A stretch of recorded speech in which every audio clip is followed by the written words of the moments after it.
Okay, നമുക്ക് ഇനി ലിങ്ക്ഡിനകത്തേക്ക് നമ്മളെ ബ്ലോഗിനെ ഷെയർ ചെയ്യുന്നത് എങ്ങനെയാണെന്ന് നോക്കാം. ഐറിൻ പുതിയ ടാബ് എടുത്തിട്ട് ലിങ്ക്ഡിൻ ഒന്ന് ലോഗിൻ ചെയ്യാം. ലിങ്ക്ഡിൻ അക്കൗണ്ടും ഞാൻ റെഡിയാക്കി നിങ്ങളുടെ ഇമേജ് ഒക്കെ ആഡ് ചെയ്ത് സ്കിൽസ് ഒക്കെ ആഡ് ചെയ്ത് പഠിക്കുന്ന കോളേജ് സംഗതിയൊക്കെ എഴുതി റെഡിയാക്കി വെക്കാൻ വേണ്ടി പറഞ്ഞിട്ടുണ്ടായിരുന്നു. ലിങ്ക്ഡിൻ അക്കൗണ്ട് ഒന്ന് ലോഗിൻ ചെയ്ത് കഴിഞ്ഞാൽ നമുക്ക് ലിങ്ക്ഡിനകത്തേക്ക് നമ്മളെ ബ്ലോഗിനെ ഷെയർ ചെയ്യുന്നതും നമുക്ക് ഇന്ന് തന്നെ പഠിക്കുകയോ ചെയ്യാം.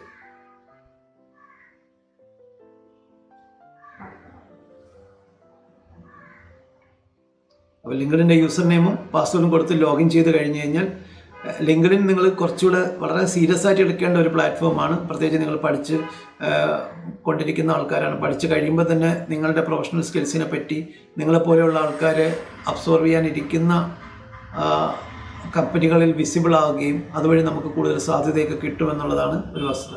ലിങ്ക്ഡിൻ്റെ പാസ്വേഡ് മറന്നുപോയാൽ അവിടെ ഗൂഗിൾ വെച്ച് ലോഗിൻ ചെയ്തിട്ടാണ് സൈനപ്പാണ് ചെയ്തിരിക്കണമെങ്കിൽ അത് ഗൂഗിൾ വെച്ച് തന്നെ ലോഗിൻ ചെയ്ത് പോയാൽ മതിയാവും. ആ ജിമെയിൽ അക്കൗണ്ടാണ് ഉപയോഗിച്ചിരിക്കുന്നത്. അയാളുടെ ഫോൺ നമ്പർ എന്നൊക്കെ പറയുന്നുണ്ട്.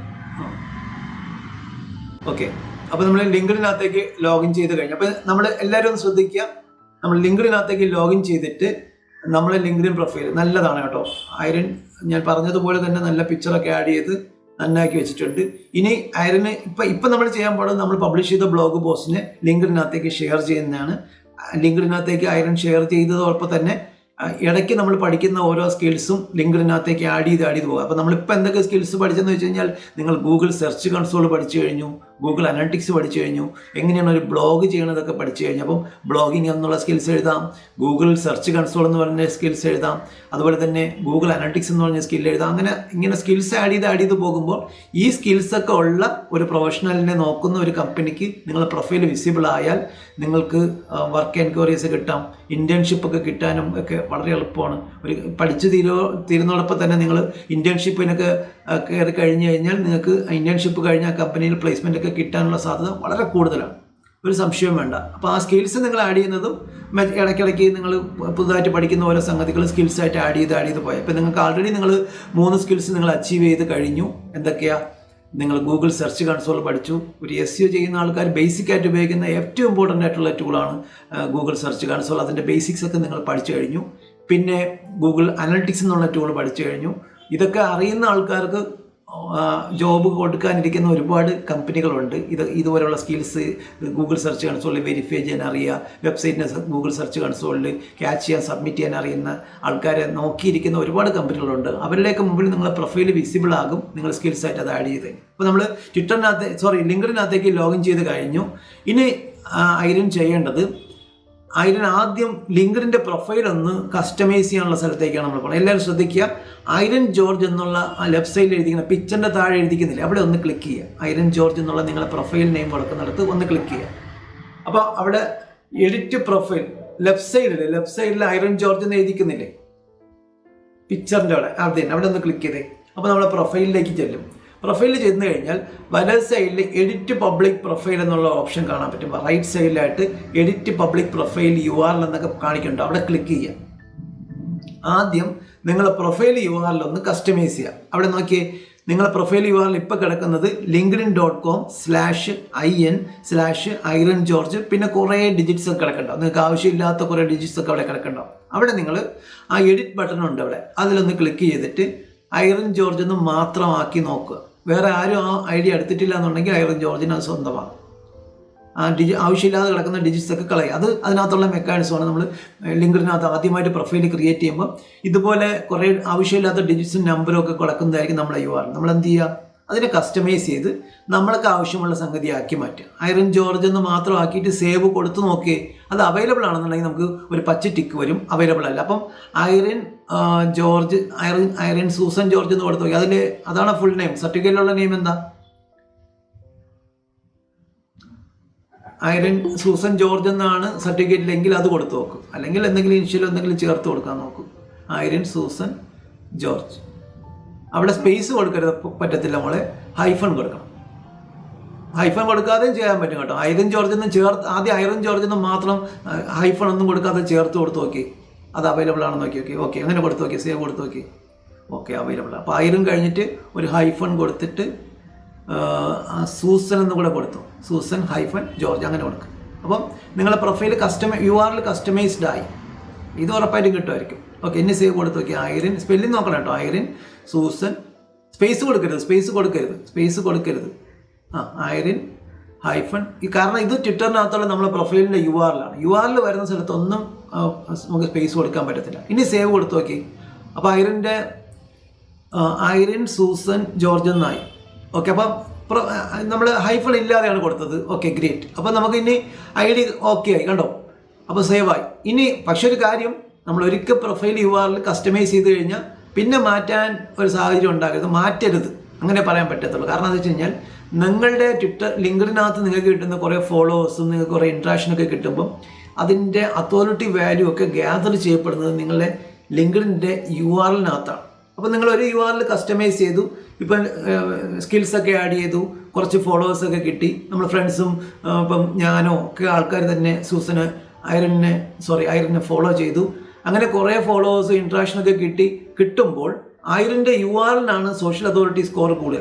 ഐറിൻ ഒരു പോസ്റ്റ് ഇടുമ്പോൾ എത്ര ആൾക്കാർ ഇൻട്രാക്ട് ചെയ്യുന്നോ അതിനനുസരിച്ച് സോഷ്യൽ അതോറിറ്റി സ്കോർ ഐറിൻ്റെ പ്രൊഫൈലിന് കിട്ടിക്കൊണ്ടിരിക്കും. അത് ഗ്യാദർ ചെയ്യപ്പെടുന്നത് ഐറിൻ്റെ ലിങ്ക്ഡിൻ്റെ URLനകത്താണ്.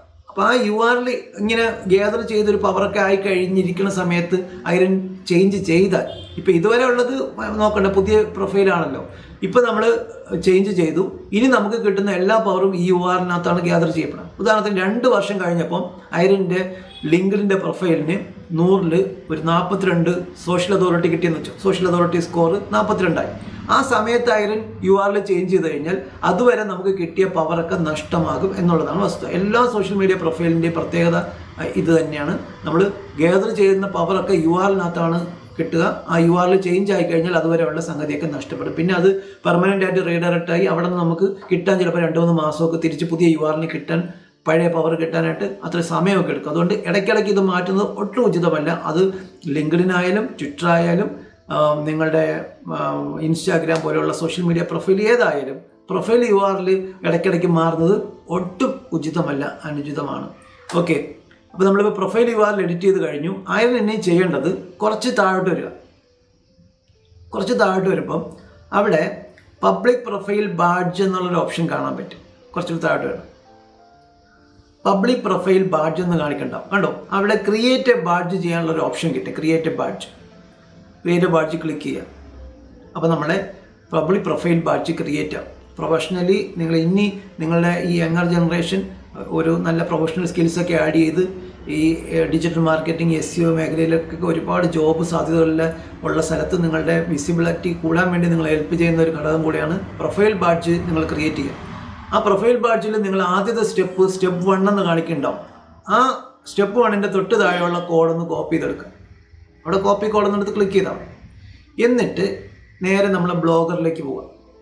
നമ്മൾ ട്വിറ്ററിൻ്റെ വിഡ്ജറ്റ് നമ്മളെ ബ്ലോഗിനകത്ത് ആഡ് ചെയ്ത പോലെ നമ്മൾ ലിങ്ക്ഡിൻ്റെ പ്രൊഫൈൽ ബാഡ്ജ് നമ്മളെ സ്പോട്ട് ബ്ലോഗിനകത്തേക്ക് ആഡ് ചെയ്യാനാണ് പോണേ.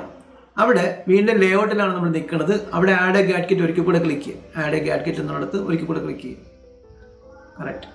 അപ്പോൾ പുതിയ വിൻഡോ ഓപ്പൺ ആകും. നേരത്തെ പോലെ തന്നെ ആ 4ാമത്തെ ഓപ്ഷൻ HTML JavaScript എന്നുള്ള ഓപ്ഷൻ ചൂസ് ചെയ്യുക. അവിടെ കണ്ടന്റ് എന്നുള്ള പോർഷൻ കാണിക്കുന്നുണ്ടാവും. അവിടെ ക്ലിക്ക് ചെയ്തിട്ട് ആ കോഡൊന്ന് പേസ്റ്റ് ചെയ്യുക. അത് സ്റ്റെപ്പ് 1 കോഡാണ്. 2 സ്റ്റെപ്പ് ഉണ്ട്. എന്നിട്ട് ഇവിടെ സേവ് കൊടുക്കണ്ട, ഒന്ന് മിനിമൈസ് ചെയ്യുക, അല്ലെങ്കിൽ നേരെ ലിങ്ക്ഡിനകത്തോട്ട് പോയാൽ മതി. അതങ്ങനെ തന്നെ നിന്നോട്ടെ, കുഴപ്പമില്ല. ലിങ്ക്ഡിനകത്തോട്ട് പോയേ. സ്റ്റെപ്പ് 1 ആണ് നമ്മളിപ്പോൾ ചെയ്തത്. തൊട്ട് താഴെ സ്റ്റെപ്പ് 2 എന്നുള്ള സ്ഥലത്തേക്ക് വരിക. സ്റ്റെപ്പ് 2 അവിടെ വീണ്ടും നമുക്ക് കണ്ടോ നമ്മളുടെ വിഡ്ജറ്റുകളുടെ സാമ്പിൾസ് കാണിക്കുന്നുണ്ട്. വൈറ്റ് കളർ, ബ്ലാക്ക് കളറിലൊക്കെ ഉണ്ടാവും. അവിടെ സ്മോളാണ് കാണിക്കുന്നത്, മീഡിയം ഉണ്ട്, ലാർജ് ഉണ്ട്. ഐറിൻ അതിൽ ഏത് വേണമെന്ന് സെലക്ട് ചെയ്തേ. സ്മോൾ മതിയോ? അവിടെ സ്മോളിൻ്റെ തൊട്ടടുത്ത് മീഡിയം ഒന്ന് കിടപ്പുണ്ട്. മീഡിയത്തിൽ ക്ലിക്ക് ചെയ്യുക. അപ്പോൾ അത് കുറച്ച് വ്യത്യാസം ഉണ്ടാകും. ലാർജ് ക്ലിക്ക് ചെയ്ത് കഴിഞ്ഞാൽ കുറച്ച് വലുപ്പമുള്ള ഒരു ബാഡ്ജ് ആയിരിക്കും. അതിൽ ഏത് ടൈപ്പ് ബാഡ്ജാണോ വേണ്ടത് അത് സെലക്ട് ചെയ്തിട്ട് അതിൻ്റെ തൊട്ട് താഴെ അതിൻ്റെ കോഡ് കോപ്പി ചെയ്യണം. ലാർജ് ക്ലിക്ക് ചെയ്ത് നോക്കി, മീഡിയത്തിൻ്റെ തൊട്ടടുത്ത് ലാർജ് ഉണ്ട്. അത് കുറച്ചുകൂടെ വീതിയിൽ മാത്രമേ വ്യത്യാസമുള്ളൂ. അപ്പോൾ ഏത് ബാഡ്ജാണോ വേണ്ടത് ആ ടൈപ്പ് ബാഡ്ജിൻ്റെ താഴെയുള്ള കോഡ് കോപ്പി ചെയ്തെടുക്കാം. മീഡിയം ക്ലിക്ക് ചെയ്താൽ മീഡിയം, അല്ലെങ്കിൽ ലാർജ് കിടന്നാലും കുഴപ്പമില്ല. ഓക്കെ. അവിടെ നിന്ന് നമുക്ക് ബ്ലാക്കാണ് വേണ്ടതെങ്കിൽ ബ്ലാക്കിൻ്റെ നേരെ താഴെയുള്ള കോപ്പി കോഡ് ക്ലിക്ക് ചെയ്യുക. വൈറ്റ് ആണ് വേണ്ടെങ്കിൽ കോപ്പി ചെയ്തെടുത്തോ. ഓക്കെ. കോപ്പി ചെയ്ത് കഴിഞ്ഞാൽ നമ്മൾ നേരത്തെ ബ്ലോഗറിനകത്തേക്ക് പോവാം. ബ്ലോഗറിൽ നമ്മൾ നേരത്തെ നിന്ന് ടാബിലേക്ക് പോവാം. അവിടെ നേരത്തെ ഒരു ഫസ്റ്റ് സ്റ്റെപ്പിൻ്റെ കോഡ് ആഡ് ചെയ്തിട്ടുണ്ട്. ഒരു എൻ്റർ കൊടുക്കുക, ഒരു പ്രാവശ്യം എൻ്റർ കൊടുക്കുക. അപ്പോൾ നമ്മൾ ആദ്യത്തെ കോഡ് ആഡ് ചെയ്തതിൻ്റെ താഴെ ഒരു എൻ്റർ കൊടുക്കുക. അത് കഴിഞ്ഞിട്ട് ഒരു എൻ്റർ കൂടെ കൊടുത്തിട്ട് അത് പേസ്റ്റ് ചെയ്തോ. 2 ടൈപ്പ് കോഡ് ആയതുകൊണ്ടാണ് കേട്ടോ. പേസ്റ്റ് ചെയ്തോ. എന്നിട്ട് സേവ് കൊടുത്തു. അത് സേവ് ആയി കഴിഞ്ഞ് കഴിഞ്ഞാൽ വീണ്ടും ബ്ലോഗ് ഓപ്പൺ ആക്കിയിട്ട് ഒന്ന് റീലോഡ് ചെയ്ത് തൊട്ടടുത്ത ടാബ് എളുപ്പമുണ്ട്. തൊട്ടടുത്ത ടാബ് ബ്ലോഗ് ഓപ്പൺ ആക്കി വെച്ചിട്ടുണ്ട്. ഒന്ന് റീലോഡ് ചെയ്തേ. എന്നിട്ട് ആ മെനുവിലൊന്ന് ക്ലിക്ക് ചെയ്തേ. നമ്മളുടെ ലിങ്ക്ഡിൻ്റെ വിഡ്ജറ്റ് അവിടെ വന്നിട്ടുണ്ട്. കണ്ടോ, നമ്മളെ ബ്ലോഗറിനകത്ത് ബ്ലോഗ് സ്പോട്ട് ബ്ലോഗാണ് നമ്മൾ ക്രിയേറ്റ് ചെയ്തിരിക്കുന്നത്. ഇതൊരു ഫ്രീ ബ്ലോഗിങ് പ്ലാറ്റ്ഫോം ആയതുകൊണ്ട് എല്ലാ ആൾക്കാർക്കും, ഒരു ഗൂഗിൾ അക്കൗണ്ടുള്ള എല്ലാ ആൾക്കാർക്കും ക്രിയേറ്റ് ചെയ്ത് ചെയ്യാൻ പറ്റുന്ന ഒരു ഫ്രീ ബ്ലോഗിങ് പ്ലാറ്റ്ഫോം ആയതുകൊണ്ട് നമ്മൾ എന്ത് ചെയ്തു, അതിനകത്തേക്ക് നമ്മുടെ ബ്ലോഗിൻ്റെ പോസ്റ്റ്, നമ്മുടെ ട്വിറ്ററിൻ്റെ ടൈം ലൈൻ എംബഡ് ചെയ്ത് കൊടുത്തതുപോലെ തന്നെ ലിങ്ക്ഡിൻ്റെ പ്രൊഫൈൽ പാർട്ട് നമ്മൾ ഇതിനകത്തേക്ക് എംബഡ് ചെയ്ത് കൊടുക്കുന്ന പ്രോസസ്സാണ് നമ്മൾ ചെയ്തത്. അപ്പം നമ്മൾ ഈ പ്രോസസ്സ് എല്ലാവരും അവരവരുടെ ബ്ലോഗിനകത്ത് ചെയ്യുക. കഴിവില്ലാതെ ഇത് ചെയ്ത് പ്രാക്ടീസ് ചെയ്യുക. നമ്മുടെ ബ്ലോഗിൻ്റെ വിശ്വാസ്യത കൂട്ടുക എന്നുള്ളത് നമ്മളുടെ കൂടെ ആവശ്യമാണ്. ആ വിശ്വാസ്യത കൂടുന്നതിലേക്ക് വേണ്ടി നമ്മൾ ചെയ്യുന്ന ചെറിയ ചെറിയ സ്റ്റെപ്പുകളാണ്. ഇനി ലിങ്ക്ഡിനകത്തേക്ക് നമ്മളെ ബ്ലോഗിനെ ഷെയർ ചെയ്യുന്ന പ്രോസസ്സുണ്ട്. അതും കൂടെ ചെയ്തിട്ട് നമുക്ക് ഇന്നത്തെ ക്ലാസ് വൈൻഡപ്പ് ചെയ്യാം. ഇനി ആരെങ്കിലും ക്ലിക്ക് ചെയ്തിട്ട് പോസ്റ്റിൻ്റെ URL എടുത്തേ. ഏറ്റവും താഴെ പോയി ഹിസ്റ്ററി ആൻഡ് എവല്യൂഷൻ്റെ പോസ്റ്റ് എടുത്തേ. ശ്രദ്ധിക്കുക, ലിങ്ക്ഡിലേക്ക് നമ്മൾ പോസ്റ്റിനെ ഷെയർ ചെയ്യാനാണ് പോണേ. അപ്പോൾ റീഡ് മോർ എന്നിടത്ത് ക്ലിക്ക് ചെയ്യുക. ഹിസ്റ്ററി ആൻഡ് എവല്യൂഷൻ്റെ താഴെയുള്ള റീഡ് മോർ എന്നിടത്ത് ക്ലിക്ക് ചെയ്യുക. എന്നിട്ട് ആ URL കോപ്പി ചെയ്തെടുക്കുക. മുകളിൽ പോയി URL കോപ്പി ചെയ്തെടുക്കുക. URL അവിടെ നിന്നൊന്നും ചെയ്യണ്ടാവും. പോയി കോപ്പി ചെയ്തെടുത്തോ. ഓക്കെ. എന്നിട്ട് ലിങ്ക്ഡിനകത്തേക്ക് പോയേ. അവിടെ ഹോം എന്നുള്ളത് ക്ലിക്ക് ചെയ്യുക. മുകളിൽ ഹോം ബട്ടൺ ഉണ്ട്. ക്ലിക്ക് ചെയ്തിട്ട് അവിടെ സ്റ്റാർട്ട് എ പോസ്റ്റ് എന്ന് കിടക്കുന്നുണ്ടോ, അവിടെ ക്ലിക്ക് ചെയ്യുക. എന്നിട്ട് URL പേസ്റ്റ് ചെയ്യുക. നമ്മൾ കോപ്പി ചെയ്ത് വെച്ചിരിക്കുന്ന ബ്ലോഗിൻ്റെ URL ആണ് അവിടെ പേസ്റ്റ് ചെയ്യുന്നത്. പേസ്റ്റ് ചെയ്ത് കഴിഞ്ഞിട്ട് ഒരു 2 സെക്കൻഡ് വെയിറ്റ് ചെയ്ത് കഴിഞ്ഞാൽ അതിൻ്റെ ഒരു ഇമേജൊക്കെ അവിടെ ഫെച്ച് ചെയ്ത് വരും. കുറച്ച് താഴോട്ട് എടുത്ത് കഴിഞ്ഞാൽ ഇമേജ് ഫെച്ച് ചെയ്ത് വന്നിട്ടുണ്ട്. ചൂസ് ഹുക്കൻ. ഓക്കെ, അവിടെ ഇമേജ് വന്നിട്ടുണ്ട്. അതിൻ്റെ കുറച്ച് കണ്ടൻറ്റ് ഡിസ്ക്രിപ്ഷനൊക്കെ വന്നിട്ടുണ്ട്. അവിടെ വേണമെന്നുണ്ടെങ്കിൽ ആ HTML കഴിഞ്ഞിട്ടോ അല്ലെങ്കിൽ അതിന് മുകളിലോട്ടോ സ്പേസ് ഉണ്ടാക്കിയിട്ട് അവിടെ ഒരു സെൻറ്റൻസ് അടിക്കുക.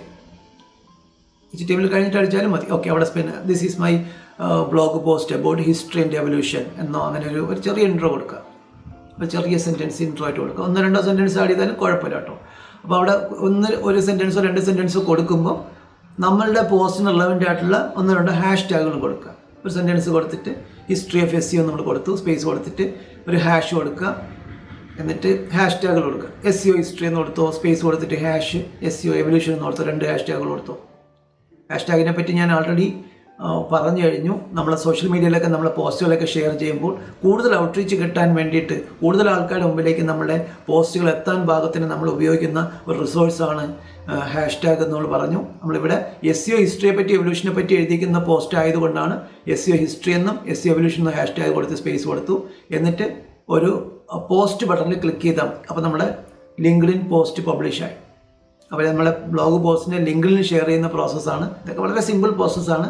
ഇതൊക്കെ നമ്മൾ ഓരോ പോസ്റ്റ് ചെയ്യുമ്പോഴും പ്രത്യേകിച്ച് ലിങ്ക്ഡിനകത്തൊക്കെ ഷെയർ ചെയ്ത് പോയി കഴിഞ്ഞാൽ നിങ്ങളുടെ നിങ്ങളുടെ CV കണ്ടിട്ട് നിങ്ങളെ ലിങ്ക്ഡിനൊക്കെ എടുത്ത് നോക്കുന്ന ആൾക്കാർക്ക് നിങ്ങൾ ഇതിനെപ്പറ്റിയൊക്കെ പോസ്റ്റുകൾ ഷെയർ ചെയ്തേക്കുന്നത് നിങ്ങളിൽ കൂടുതൽ വിശ്വാസ്യത ഉണ്ടാക്കാനും നിങ്ങളുടെ സ്കിൽസിനെ കുറിച്ച് അവർക്കൊരു അവയർനെസ് ഉണ്ടാകാനും ഒക്കെ ഹെൽപ്പ് ചെയ്യും. അത് കൂടാഞ്ഞിട്ട് നിങ്ങളുടെ പോസ്റ്റുകളെ നിങ്ങൾ ലിങ്ക്ഡിനകത്ത് ഷെയർ ചെയ്യുമ്പോൾ കൂടുതൽ ആൾക്കാർ അതിനകത്ത് ഇൻട്രാക്ട് ചെയ്യുക, കൂടുതൽ ആൾക്കാർ ലൈക്ക് ചെയ്യുക, അങ്ങനെയൊക്കെ വരുമ്പോൾ കൂടുതൽ നല്ലതാണ്. ഇനി അവിടെ റൈറ്റ് സൈഡിൽ 3 ഡോട്ട് കാണിക്കുന്നുണ്ടോ? ആ പോസ്റ്റ് ഇപ്പോൾ ഇട്ടതിൻ്റെ റൈറ്റ് സൈഡിൽ മുകളിലായിട്ട് 3 ഡോട്ട് കാണിക്കുന്നുണ്ടോ? അവിടെ ക്ലിക്ക് ചെയ്തിട്ട് കോപ്പി ലിങ്ക് പോസ്റ്റ് എന്നുള്ളത് ക്ലിക്ക് ചെയ്തിട്ട് ആ പോസ്റ്റിൻ്റെ ലിങ്കും കൂടെ ഇവിടെ നമ്മൾ ഇതിനകത്തോട്ട് ഇട്ടോ. നമ്മുടെ ചാറ്റിൻ്റെ നമ്മളെ ഗൂഗിൾ മീറ്റിൻ്റെ ചാറ്റിനകത്തോട്ടൊന്ന് പേസ്റ്റ് ചെയ്തു നോക്കട്ടെ. ഓക്കെ, അപ്പോൾ എല്ലാവരും ലിങ്ക്ഡിൻ ലോഗിൻ ചെയ്തിരിക്കുന്ന എല്ലാ ആൾക്കാരും ഒന്ന് നമ്മളെ ഐറിൻ്റെ ലിങ്ക്ഡിൻ പോസ്റ്റ് എടുത്തിട്ട് ഒന്ന് ലൈക്ക് ചെയ്യുക. അപ്പോൾ നിങ്ങൾക്കും ലിങ്ക്ഡിൻ വഴിയും ട്വിറ്റർ വഴിയൊക്കെ അങ്ങോട്ടും ഇങ്ങോട്ടും കണക്റ്റഡ് ആകാം കേട്ടോ. നേരത്തെ ഞാൻ ഐറിൻ ട്യൂട്ട് ചെയ്ത ട്യൂട്ട്സ് എല്ലാവരെ കൊണ്ട് റീട്യൂട്ട് ചെയ്യിക്കാനൊക്കെ ശ്രമിച്ച അതിൻ്റെ URL അയച്ചതിൻ്റെ വേറൊരു വശം കൂടെ ഉണ്ട്. നിങ്ങൾ അങ്ങോട്ടും ഇങ്ങോട്ടും കണക്റ്റഡ് ആയിരിക്കുക. നിങ്ങൾക്ക് അങ്ങനെ നിങ്ങളിടുന്ന പോസ്റ്റുകൾ അങ്ങോട്ടും ഇങ്ങോട്ടും നിങ്ങൾ തന്നെ കുറച്ച് ആൾക്കാർ ലൈക്കൊക്കെ ചെയ്യുമ്പോൾ വളരെ നല്ലതാണ്. ഇനി നമ്മൾ ആദ്യം ഒന്ന് വിചാരിക്കും, നമ്മൾ ചെയ്ത ട്യൂട്ട് നമ്മൾ തന്നെ ലൈക്ക് ചെയ്യുന്നത് ശരിയാണോ എന്നൊക്കെ ചിലപ്പോൾ ചില ആൾക്കാർക്ക് തോന്നും. ചിലപ്പം ഒരുപാട് ഞാൻ പഠിപ്പിച്ചിട്ടുള്ള ഒരുപാട് ആൾക്കാർ എൻ്റെ അടുത്ത് ചോദിച്ചിട്ടുള്ള ഒരു ക്വസ്റ്റ്യനാണ്. നമ്മൾ ട്വിറ്ററിനകത്ത് ഒരു ട്വീറ്റ് ചെയ്തു, അല്ലെങ്കിൽ ഫേസ്ബുക്കിനകത്ത് ഒരു പോസ്റ്റ് ഇട്ടു, അത് നമ്മൾ ലൈക്ക് ചെയ്യുന്നത് ശരിയാണോ, അതിനൊക്കെ എന്തെങ്കിലും പ്രശ്നമുണ്ടോ എന്നൊക്കെ ചോദിക്കും. സോഷ്യൽ മീഡിയകളിൽ, പ്രത്യേകിച്ച് സോഷ്യൽ മീഡിയയിൽ നമ്മൾ ഇടുന്ന പോസ്റ്റിനകത്ത് ഒരു മെക്കാനിസം, നമ്മൾ ലൈക്ക് ചെയ്തതിനകത്ത് യാതൊരു തെറ്റുമില്ല എന്ന് മനസ്സിലാക്കുക. ശരിക്കും അതിനെ ഒരുപാട് ഇൻഡസ്ട്രിയൽ ലീഡേഴ്സ് പറഞ്ഞിരിക്കുന്നത് എത്തിക്കൽ ബ്രൈബിങ് എന്ന് പറഞ്ഞൊരു സംഗതി അതിനകത്ത് അനുവദിച്ചിട്ടുണ്ട്, അനുവദനീയമാണ്. എന്ന് പറഞ്ഞാൽ നിങ്ങൾ ട്വിറ്ററിനകത്ത് ഷെയർ ചെയ്ത്, ഇപ്പോൾ ഐറിൻ ട്വിറ്ററിനകത്ത് ഷെയർ ചെയ്ത ഐറിൻ്റെ പോസ്റ്റിനെ ഐറിൻ തന്നെ ലൈക്ക് ചെയ്യാമോ, ചെയ്താൽ കുഴപ്പമുണ്ടോ, അത് നാണക്കേടല്ലേ, നമുക്കെന്നെ വെച്ചാൽ നമ്മളിട്ട പോസ്റ്റ് നമ്മളെങ്ങനെ ലൈക്ക് ചെയ്യും എന്നൊക്കെ ഉള്ളത്. എന്നാൽ നിങ്ങൾക്ക് കൂടുതൽ ഔട്ട്റീച്ച് കിട്ടാൻ വേണ്ടി ശ്രമിക്കുന്ന ആൾക്കാർ, അതിന് വേണ്ടിയിട്ട് തന്നെയാണ് നിങ്ങൾ ലൈക്ക്, ഷെയർ അല്ലെങ്കിൽ ഈ സോഷ്യൽ മീഡിയ ഉപയോഗിക്കുന്നതെങ്കിൽ ഉറപ്പായിട്ടും നിങ്ങളിടുന്ന പോസ്റ്റിനെ നിങ്ങൾ ലൈക്ക് ചെയ്യുന്നതിനകത്ത് യാതൊരു പ്രശ്നവുമില്ല, ഒരു ബുദ്ധിമുട്ടുമില്ല, ഒരു ഇഷ്യൂ അതിനകത്ത് വരാൻ ചാൻസ് ഇല്ല. അത് ഒരുപാട് ഇൻഡസ്ട്രിയൽസ് അല്ലെങ്കിൽ ഈ സോഷ്യൽ മീഡിയ മാർക്കറ്റിംഗ് ഒക്കെ ചെയ്യുന്ന ആൾക്കാർ, അവർ അതിനെപ്പറ്റിയൊക്കെ എഴുതിക്കുന്ന ബ്ലോഗുകൾ, ഒരുപാട് ഇൻഡസ്ട്രിയൽ ലീഡേഴ്സ് അവർ ആർട്ടിക്കിളിനകത്ത് പറഞ്ഞിരിക്കുന്ന ഒരു വ്യക്തമാക്കിയിരിക്കുന്ന ഒരു തിയറി തന്നെയാണ്. അതിന് എത്തിക്കൽ ബ്രൈബിംഗ് എന്നാണ് അവർ ഒരു ടേം കൊടുത്തിരിക്കുന്നത്. എത്തിക്കൽ ബ്രൈബിംഗ് എന്നാണ്. ബ്രൈബിംഗ് എന്ന് പറഞ്ഞാൽ എന്താ? കൈക്കൂലി കൊടുക്കുക. എത്തിക്കൽ ബ്രൈബിംഗ് ആയിട്ടുള്ള, അതായത് എത്തിക്കൽ ബ്രൈബിംഗ് സോഷ്യൽ മീഡിയയിൽ അനുവദിച്ചിട്ടുണ്ട്, അനുവദനീയമാണ്. അപ്പം നമ്മളുടെ കണക്ഷനിലുള്ള ആൾക്കാരെ കൊണ്ടൊക്കെ ലൈക്ക് ചെയ്യിക്കുന്നതിനകത്തൊന്നും യാതൊരു തെറ്റില്ല. ഇപ്പം ഐറിൻ തന്നെ ഇതിൻ്റെ ലിങ്ക് ഷെയർ ചെയ്ത് കൊടുത്തിട്ട് കുറേ ആൾക്കാർ, ഇപ്പോൾ ഈ ക്ലാസ് കണ്ടുകൊണ്ടിരിക്കുന്ന ഒരു 10 പേരോ 5 പേര്, ഇപ്പം നേരത്തെ 8 പേര് റീട്വീറ്റ് ചെയ്തില്ല, അതുപോലെ 10ഓ 15ഓ ആൾക്കാർ റീട്വീറ്റ് ചെയ്യും. അപ്പോൾ എല്ലാവരും ട്വിറ്റർ അക്കൗണ്ടൊക്കെ റെഡി ആയിരിക്കുക. നമുക്ക് ഇതുപോലെയുള്ള ലിങ്ക്സൊക്കെ ഷെയർ ചെയ്യുമ്പോൾ നിങ്ങൾ ഐറിൻ്റെ ട്വീറ്റിനെയും റീട്വീറ്റ് ചെയ്യുകയും വേണം, അതുപോലെ തന്നെ ലൈക്ക് ചെയ്യുകയും വേണം.